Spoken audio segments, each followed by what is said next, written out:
We know this morning the death toll continues to rise in Texas following catastrophic flooding over the holiday weekend. At least 104 people are dead as of Monday following those floods in central Texas. Search and rescue teams have recovered bodies, 84 bodies, in fact, including 28 children in Kerr County alone.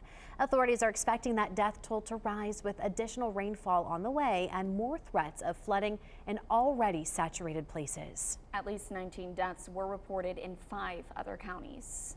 And as we said, dozens are still missing as widespread search and rescue efforts continue this morning. Lee Waldman has been live, in the hardest hit areas like Kerrville for several days now. She joins us with some insight as to when this could shift to a recovery mission. After days of battling tough search conditions, determination to find every last missing person in the Texas floodwater persists. It's our job never to assume or never presume that somebody's deceased.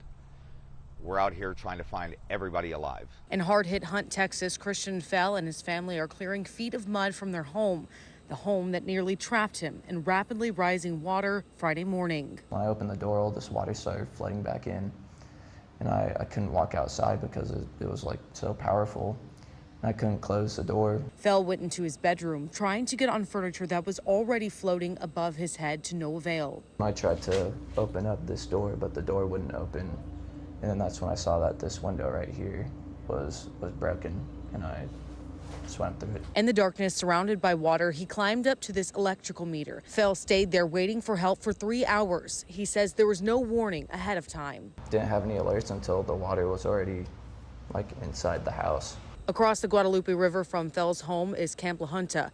Kelly Rabone's son, Braden and Brock, were saved from the rising water by their camp counselors. Once the water came into his cabin, they moved the boys from their lower bunks to then the upper bunk, and then ultimately hoisted them up into the rafters.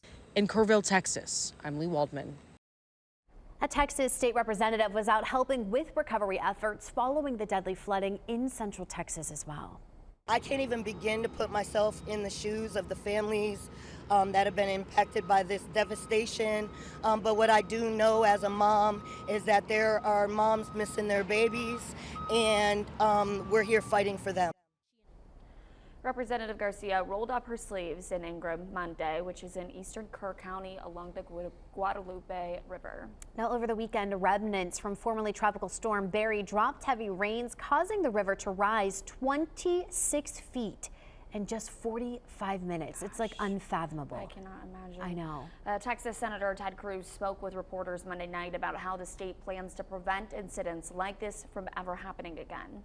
There will naturally be a period of retrospection where you look back and say, okay, what exactly transpired? What was the timeline? And what could have been done differently to prevent this loss of life? A Kerr County sheriff believes that the flooding alert system will be approved in the near future. The Central Texas flooding is one of the deadliest in the past 100 years in the U.S.